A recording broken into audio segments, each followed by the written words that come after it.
Coach, really enjoyed the overtime documentary on your football team. And I think one of my favorite parts of that doc was this. That's a foul, Tommy! When my co-host and boss right in front of me is getting talked to by you in this conversation. Appreciate just getting a little help from Coach. Appreciate you joining us this morning, Coach. Yeah, well, glad to be on. I didn't expect that, but and I don't even know where we were. I can't remember. It's all been such a whirlwind now. Where were we in that little? That was a goal line play against Magnolia in your playoff game where the ball came loose going in and y'all recovered it at the goal line, and you were just making sure that me and my friends got that play right. You were just providing me a little help. Well, I'm not always right, but did you get that one right? Yeah, we got that one right. We looked at it on video, and it was right. You had a good angle from 40 yards away. So. Yeah, I know. I refereed for a couple of years when I was way back in college, and I was terrible. It's so hard. Well, congratulations. I guess the new stepping into the college ranks. Why this job and why now? Why leave Pulaski Academy for this job and do it right now, Coach? Well, first of all, like I've told so many people, it's literally the single hardest decision I've ever made. And I won't say the most important, but people get that confused because people say, what about marriage? That wasn't hard. I knew I wanted to marry her, But it was the toughest because of the relationships, because of, the comfort zone. Getting out of there and moving, changing jobs after 24 years is tough. But as far as YPC, it was when I've talked to a lot of athletic directors over the years, and they always ask me this question: how are you going to feel when a guy out there gets you a lot of questions after the game because I went for it on fourth down at a weird time, and you've got to deal with that? And they're like, well, I hope you'll change a lot between now and then. And I'm like, why aren't you talking to me if you want me to change that much? This is what I do. This is why you're talking to me in the first place. And this AD was different. He just said, hey, look, that's your deal on the field. My job's to help the athletic teams, not to tell you how to coach football. And so that resonated with me. It really did. And that's why PC, so to speak. And I'll be honest with you, it reminds me a lot of where I have really, really good people. And I think any organization or workplace, if you ask somebody there, what makes that outstanding, I think the people are the answer, and they've got great people there. So as far as the why now, a coach called me in the office the other day, one of my coaches, and this before this was ever a thing, and said, hey, what are we doing? It was my friend and one of my co-defensive coordinators, Jason White. And he said, what are we doing? And I said, what do you mean? He goes, how can we keep improving? You've talked about, building and building, and he's like, we've won 6 of the past 7 state championships, and where can we go from here? We're not, it's going to be hard to go up. It seems like we can only go down. That got me really thinking, not about that so much as coaches love challenges and love building. And I felt like, from the time I started, they had never been to the finals here, and to now that we have built something. And he's the only one that's been with me the whole 18 years since I've been a head coach. And, and that made it resonate even more. But we built something here. And I'm ready to build something again. Now, combine that with the fact that I'm 51, and as I get older, maybe this opportunity never comes again. So you put all that together, and I prayed about it like so many people do here we are in the Bible Belt about their decisions, and really just felt like this was what I was supposed to be doing. So you brought up Coach White, your defensive coordinator. I think a lot of people have been wondering, hey, who are you taking with you? Who's going to follow in your footsteps and potentially taking over head coach? So with Coach White, Coach Lucas, some of the other members on your staff, Coach Kelley, who's coming with you or who's already there at Presbyterian College? Well, these guys, I offered them to go. I offered them to go with me, or better yet, I told them, and they asked, is there a possibility for us? And I said, yeah, if you guys want to think about that. And so some of them did come and ask me later, and then we had conversations. But some of them are so rooted in. Coach Wyatt just got married, literally over spring break, and he's got 3 kids, and it's kind of rooted in. And different ones had different stories. I'm of course taking my son Zach with me, that coached with me this year, and Sam Witcher, who helped out this year coaching D-backs and on the defensive side of the ball. I'm taking those 2, and a couple other guys were close, and I would have taken them. You know, people go, well, you can't bring that many high school coaches to college.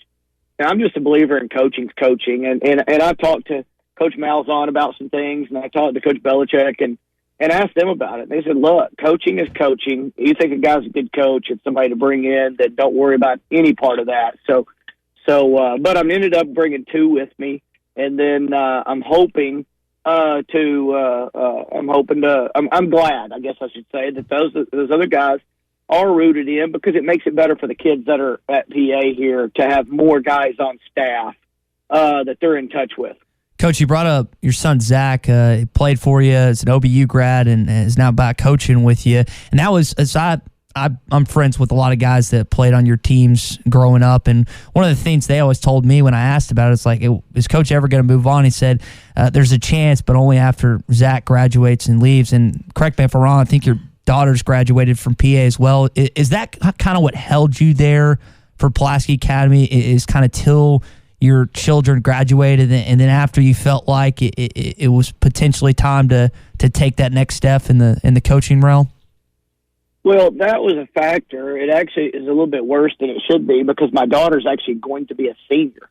So that makes it really tough. So, you know, obviously she was kind of distraught, and a real good man that people in Arkansas know is Tim Horton, that played in Arkansas, coached there, coached at Vandy and Auburn, and he's a real good friend. I called him because he moved his kids twice while they were in high school, and his son, while he was a senior, I think his daughter, while she was a junior, I asked him about it, and he said, Coach, I know you're a family man. You move the family, and you do what you need to do as a career, because they're only going to be there a year or two, and you might be there potentially for a long time. So, you know, that was a factor early on, but as I got, you know, farther and farther down the line, it became less of a factor, especially if it was the right place and the right time for, you know, me and my career and the family. So we've walked through that and waded through it, but it used to be a factor, I guess, to answer your question, and still was a little bit, but it just made it have to be more of the right place.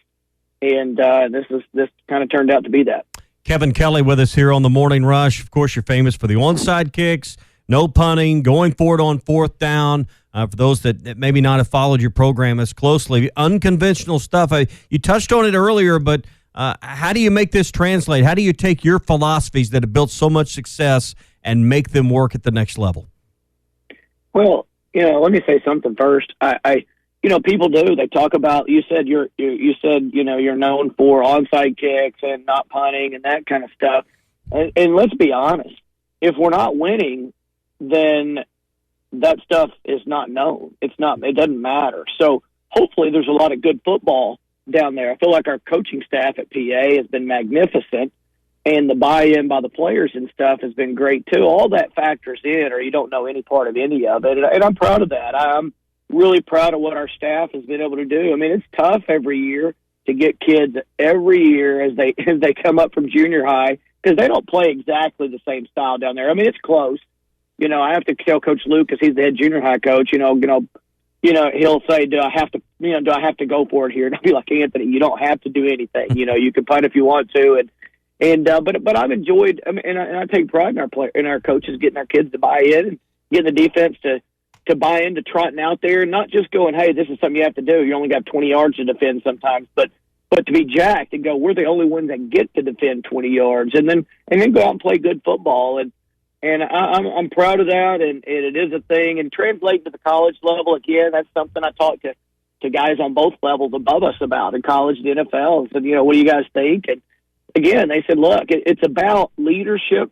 It's about getting guys to buy into your system, and then it's just football. And, you know, people will they told me, you know, I think one of the things Gus faced coming out of high school is people saying, you know, your stuff, when he was going to go to Arkansas and run the offense, your stuff's not going to work in the SEC. They've got SEC defenses here are better.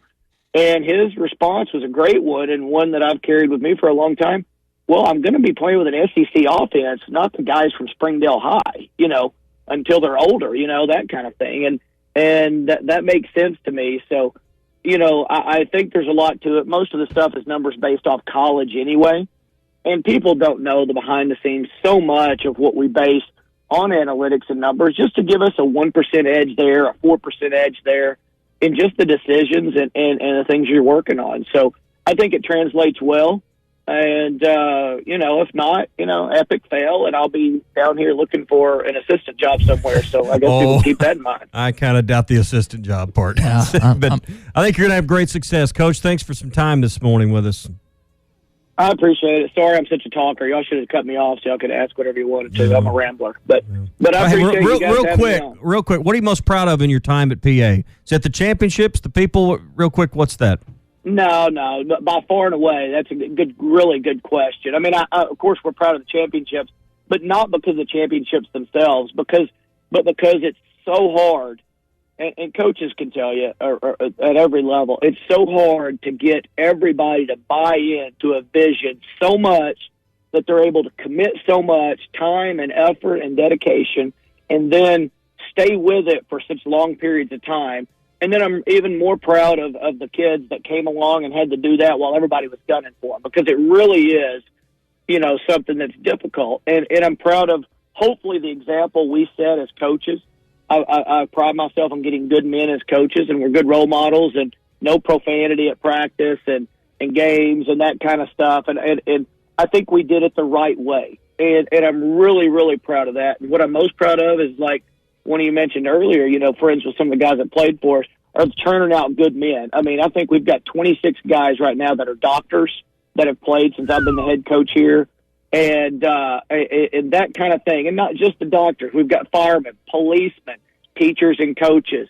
And, man, I am so, so proud to look at those guys and go, you know what, I hope they learned some of those life lessons in the game that we got to coach, because what a bunch of life lessons in commitment and responsibility and time and dedication and counting on somebody, and they're counting on you and all those things.